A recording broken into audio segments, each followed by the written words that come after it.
Hello friends, हम लोग उपस्थित हैं SCERT के क्लास में और अभी हम लोग पढ़ेंगे ज्योग्राफी।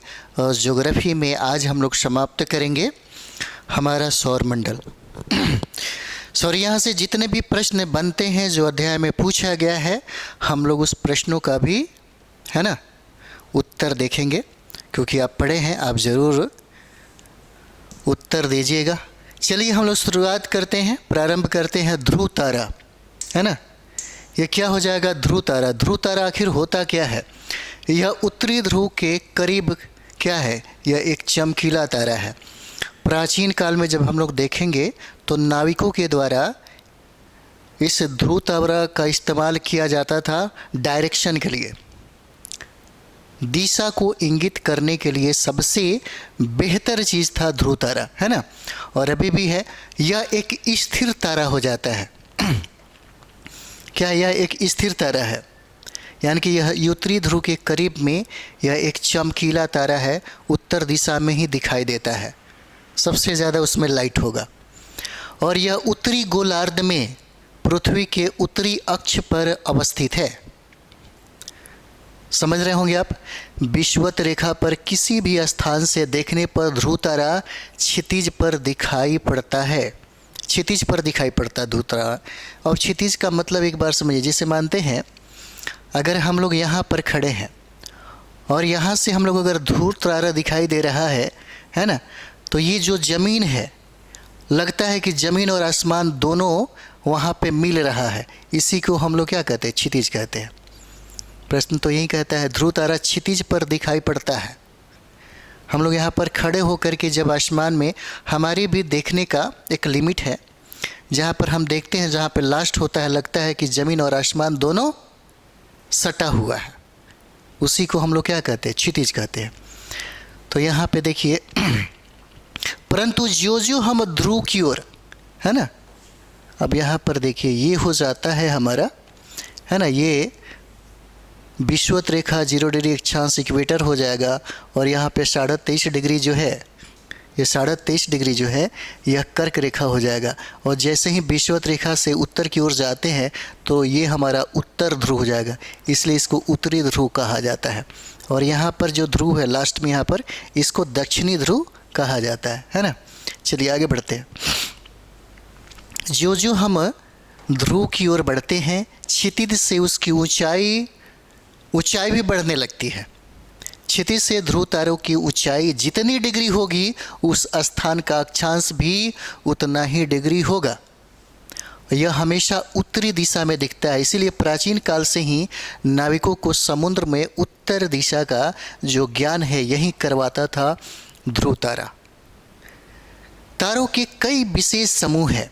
जब पृथ्वी सूर्य की परिक्रमा करती है तो सूर्य विभिन्न तारा समूहों के बीच में नजर आता है। और ऐसे समूहों की संख्या कितना है? 12 है। इन समूहों की संख्या कितना है? 12 है, जिसको हम लोग नक्षत्र कहते हैं, सॉरी, जिसको हम लोग राशि कहते हैं। जिसको हम लोग क्या कहते हैं? राशि कहते हैं। और देखिए, इन राशियों में जो तारे हैं वे किसी न किसी आकृति के तरह नजर आते हैं। उन्हीं आकृतियों के नाम पर इन राशियों के नाम रखा गया। जैसे में देखते हैं 12 जो राशि है, खास करके हस्तरेखा देखने वाले जो लोग हैं, इसका ज़्यादा इस्तेमाल करते हैं, है ना।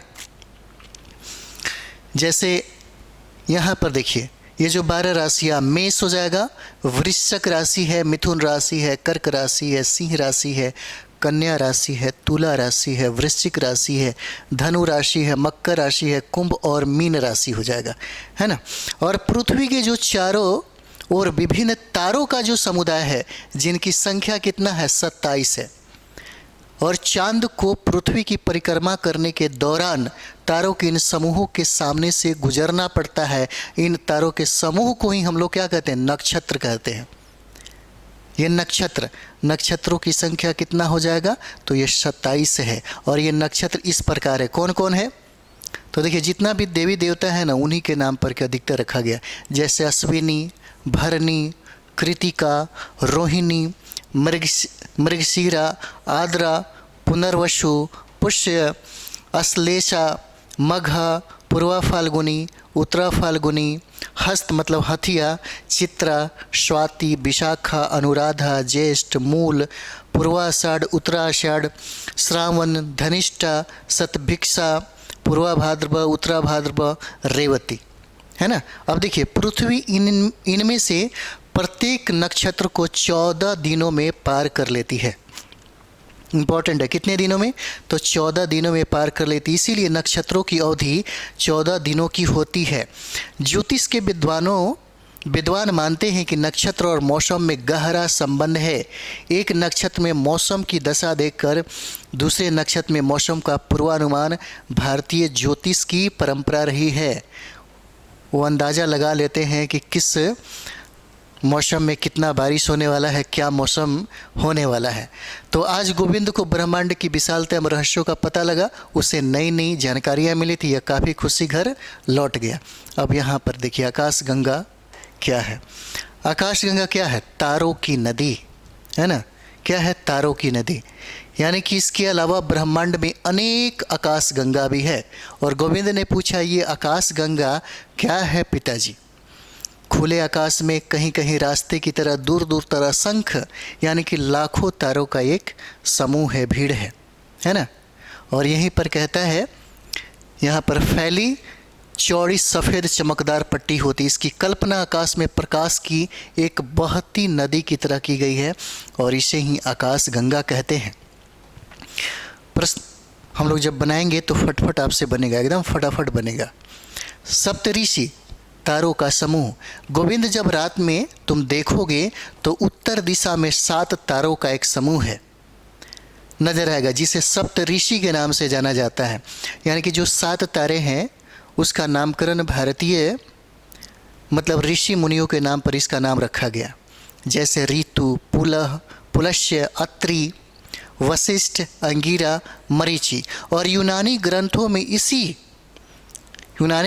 इसी सप्त यानी कि 7 जो तारे हैं उसका नाम है alpha, beta, gamma, delta, epsilon, एटा और जेटा, है ना। ऋतु और पुलह को मिलने वाली रेखा उत्तर दिशा का क्या है?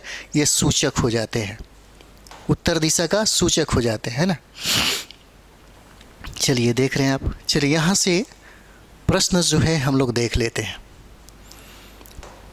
है ना। प्रश्न अब आप लोग जब आप पढ़ रहे होंगे, है ना, तो थोड़ा सा हम वेट करेंगे ताकि आप अपने दिमाग में एक फिगर बनाइए कि इसका आंसर क्या होगा।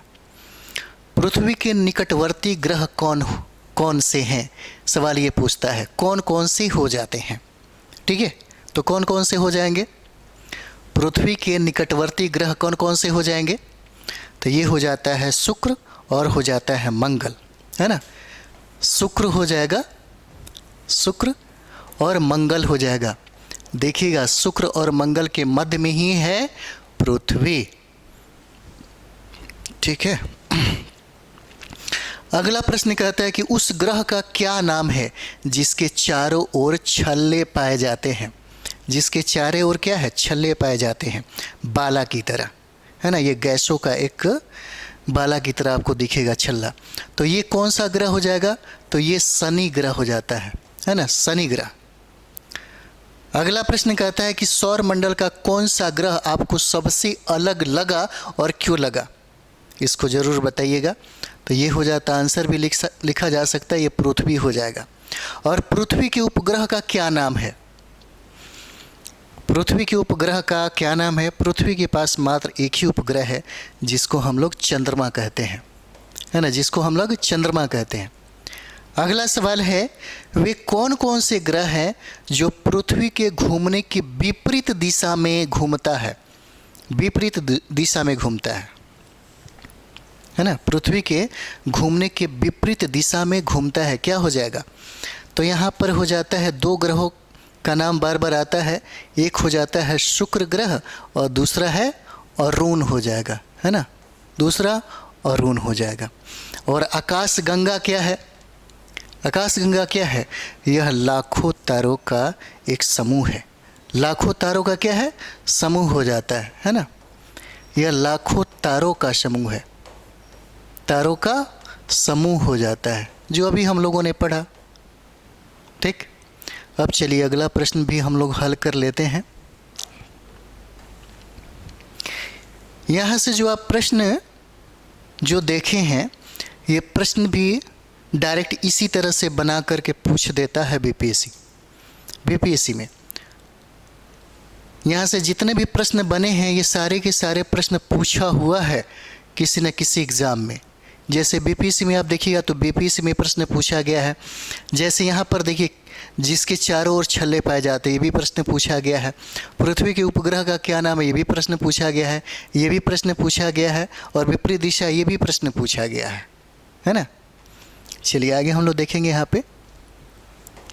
अब यहाँ पर मिलान एक बार कर लीजिए, है ना। मिलान पूछता है आपसे, सही मिलान करिएगा, है ना। कहता है कि आकाशीय पिंड एवं दी गई विशेषताओं का सही मिलान कीजिए। क्या कहता है, सही मिलान कीजिए। बुध क्या है, सबसे छोटा ग्रह। इसमें चुन लीजिए, चुन सकते हैं आप। बुध क्या है, सबसे छोटा ग्रह, सबसे छोटा ग्रह है। पृथ्वी, तो पृथ्वी को हम लोग नीला ग्रह कहते हैं, घ, दूसरा का घ हो जाएगा। चंद्रमा, यहाँ पर देखिए, चंद्रमा कहता है पृथ्वी का क्या है, एकमात्र उपग्रह है। चंद्रमा पृथ्वी का एकमात्र उपग्रह है।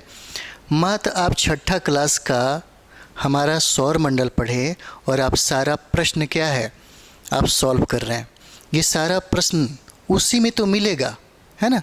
उससे बाहर एक भी प्रश्न आपको नहीं है ना। उसके बाद यहाँ पर देखिए उल्का पिंड, चौथा का क्या हो जाएगा, उल्का पिंड, यानी कि अंगा कर लीजिए, आकाश में चक्कर लगाने वाले पत्थरों के छोटे छोटे टुकड़े हो जाते हैं, है ना। अब उसके बाद देखिए आकाश गंगा कहता है, आकाश गंगा भी हम लोग कर रहे थे, लाखों तारों का क्या है, समूह हो जाएगा, लाखों तारों का समूह हो जाता है। उसके बाद यहाँ पे ब्रह्मांड देखिए, ब्रह्मांड मतलब लाखों आकाश गंगा का समूह है, छः का क हो जाएगा, है ना। इतना तो कर लीजिएगा। चलिए आगे हम लोग बढ़ते हैं। यहाँ पर कई तारे सूर्य से बड़े हैं फिर भी छोटे क्यों दिखाई देते हैं, है ना। अब तो इजी लगेगा आपको, आप अपने मित्रों से ज़रूर चर्चा करिएगा इसके बारे में, है ना। कोशिश करिएगा लिखने के लिए, अगर लिख सके तो फिर मज़ा आ जाएगा। अगर लिख लेते हैं तो समझिए कि बहुत शानदार रहेगा, है ना। उसके बाद किन किन आकाशीय पिंडों के नाम छुपे हैं, है ना। ये एक मैजिक है, इसको ज़रूर कोशिश करिएगा बनाने का। नहीं बनेगा तो हम करवा देंगे आपको, है ना। चलिए आगे हम लोग देखते हैं। यहाँ पे सही विकल्प को चुने। अब हम लोग प्रश्न यहाँ पर देखेंगे, ठीक है। कहता है कि राशियों की कुल संख्या कितनी है, राशियों की कुल संख्या कितनी है। ऑप्शन में 4 ऑप्शन दिया गया है, 5, है ना, क में 5, ख में 12, ग में 8 और घ में 27 हो जाता है। और कहता है कि राशियों की संख्या कितना हो जाता है, तो कितने राशियों की संख्या हो जाएगा यहाँ पर, है ना, कितना हो जाएगा, तो 12 राशियाँ हैं। मतलब अगर आप एक बार पढ़ लीजिए, है ना, तो आंसर जितना भी क्वेश्चन प्रश्न और ये है MCQ है उसको बनाइए, सब बन जाएगा, कोई गलत नहीं होगा। अब यहाँ पर देखिए सूर्य की आकृति कैसी है, यहाँ पर सूर्य की आकृति कहता है और इसी तरीके से 4 ऑप्शन में गोल, चिपटी, आयताकार, वर्गाकार क्या हो जाएगा, तो आपको पता ही है सूर्य की आकृति कैसी है, गोलाकार है। यहाँ पर सवाल कहता है कि सौर परिवार का मुखिया कौन है ना।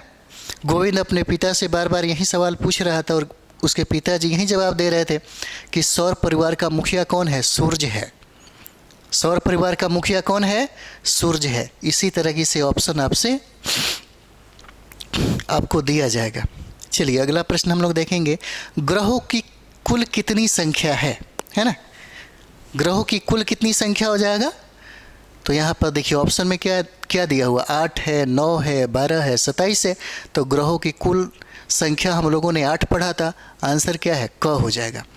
सप्तर्षि यानी कि सप्तऋषि कितने तारों का समूह है, तो सप्तऋषि में ही इसका आंसर छुपा हुआ है ना। 4 ऑप्शन दिया गया, 27, 12, 8, 7। इसका आंसर क्या हो जाएगा, तो इसका आंसर ये हो जाता है क्या, घ हो जाएगा, है ना। अब खाली जगहों को भरिए, इसमें तो ऑप्शन था तो बना लिए। अब यहाँ पे सब चीज़ को भरने के लिए, है ना, आप सही तरीके से अगर पढ़े होंगे तो फटाफट भर दीजिएगा। चलिए आगे हम लोग देखेंगे। अब यहाँ पर देखिए, खाली जगहों को भरिए, खाली जगहों को क्या करिए, भरिए। तो पृथ्वी एक नक्षत्र को पार करने में कितने दिनों का समय लेता है? अभी आप पढ़े हैं, 15 दिन हो जाएगा, है ना। विषुवत रेखा पर ध्रुव तारा है ना, किस दिशा में? तो उत्तर दिशा पर, है ना, उत्तर दिशा पर दिखाई देता है। और कहता है कि क्षुद्र ग्रह किन दो ग्रहों के मध्य है? क्षुद्र जो ग्रह है किन दो ग्रहों के मध्य है? तो आप पढ़े ही होंगे, मैप में भी देखे हैं। एक मंगल हो जाएगा और दूसरा यहाँ पर बृहस्पति हो जाता। मंगल और बृहस्पति के मध्य में क्षुद्र ग्रह है। और बहुत बार यह प्रश्न पूछा हुआ है, लेकिन यही प्रश्न आपको छठा क्लास में दिया है। यह बीपीएससी में प्रश्न पूछा हुआ है, सिविल सर्विस में प्रश्न पूछा हुआ है ना। यह सिविल सर्विस में प्रश्न पूछा हुआ है। यहाँ पर प्रश्न कहता है बृहस्पति के उपग्रह। तो अभी वर्तमान में हम लोग उपग्रह देखेंगे तो बृहस्पति का 95 हो जाता है, 95 है। अगला सवाल देखिएगा, ये प्रश्न जो है बार बार पूछा है बीपीएससी, और सिर्फ बीपीएससी नहीं, उत्तर प्रदेश के पीसीएस में भी प्रश्न है, राजस्थान के पीसीएस में प्रश्न है, मध्य प्रदेश के पीसीएस में है। और किस क्लास का हम लोग अभी ज्योग्राफी पढ़ रहे हैं? तो छठा क्लास का। सूर्य का प्रकाश पृथ्वी तक आने में 8 मिनट, है ना, और 20 सेकंड का समय लेता है। 8 मिनट 20 सेकंड में सूर्य का प्रकाश जो है पृथ्वी पर पहुंच जाता है। ठीक है, चलिए अगला हम लोग देखेंगे, निम्न प्रश्नों के उत्तर दें। निम्न प्रश्नों के उत्तर दें। तो यहाँ पर देखिए, कहता है कि सूर्य से दूरी के अनुसार विभिन्न ग्रहों के नाम बताइए। तो हम पहले ही बोले थे आपको, है ना, ये हो जाएगा बुध, शुक्र, पृथ्वी, मंगल, बृहस्पति, शनि, अरुण, है ना, वरुण हो जाएगा। ठीक है, हम लोग इसको पढ़े हुए हैं पूरा डिटेल्स में, इसलिए यहाँ से कोई भी प्रश्न ना बने ये हो नहीं सकता। हम लोगों ने जो पढ़ा है, हम जो पढ़ाए हैं, यहाँ से प्रश्न बनेगा ही बनेगा। नहीं अगर बनता है तो आप हमसे बोलिएगा, है ना, क्यों नहीं बना। इसका मतलब है कि आप ध्यान लगा के नहीं पढ़े, है ना। ध्यान लगा के एक बार पढ़िए, है ना। छठा क्लास, सातवां क्लास, आठवां क्लास, 9वां 10वां एक बार कंप्लीट कर लीजिए सारा सिलेबस, एक बार सारा बुक कंप्लीट कर लीजिए। उसके बाद आप देखिएगा आपका जीएस इतना स्ट्रांग हो जाएगा, इतना स्ट्रांग हो जाएगा कि कोई भी रिजल्ट आपसे रुकेगा नहीं, निश्चित तौर पर रिजल्ट होगा। और लगातार उन्हीं का रिजल्ट होता है जो लोग एससीईआरटी और एनसीईआरटी पे फोकस करते हैं। बार बार आपको बोलते हैं, है ना। गलत किताबों के और गलत डायरेक्शन में वर्क बहुत ज़्यादा करिए, बहुत मेहनत करिए, लेकिन रिजल्ट सकारात्मक नहीं आएगा। तो सूर्य से दूरी के अनुसार विभिन्न ग्रहों का नाम बुध, शुक्र, पृथ्वी, मंगल, जिसको हम लोग आंतरिक ग्रह कहते हैं। उसके बाद बृहस्पति, शनि, अरुण, वरुण, जिसको हम लोग बाह्य ग्रह कहते हैं ना। नेक्स्ट है, सूर्य से सबसे नज़दीक का ग्रह कौन हो जाता है? तो सबसे नज़दीक का ग्रह कौन हो जाएगा? यही बुध हो जाता है। सबसे नज़दीक का ग्रह कौन है सूर्य से? यह बुध हो जाएगा। और अगला प्रश्न देखिए, कहता है कि सौर मंडल का सबसे बड़ा ग्रह कौन है? सौर मंडल का सबसे बड़ा ग्रह यही बृहस्पति हो जाएगा, है ना। बृहस्पति पूछा हुआ प्रश्न है ये सारा का सारा जो प्रश्न है कंपटीशन में बहुत भी यही हो जाता है, सब पूछा जाता है यहाँ से, है ना। तो यहाँ पर हम लोग, हमारा सौर मंडल जो है वो समाप्त हो गया। हम लोग अगले टॉपिक में प्रवेश करने जा रहे हैं और हम लोग मिलते हैं अगले टॉपिक में, है ना। आप अपने दोस्तों के बीच में ज़रूर इसे शेयर करें, है ना। आपका सपोर्ट के वजह से ज़्यादा बढ़ेगा, ज़्यादा इसका, है ना, तो काफ़ी एनर्जी मिलता है। तो चलिए हम लोग मिलते हैं अगले वीडियो में। थैंक यू वेरी मच आप सभी लोगों को।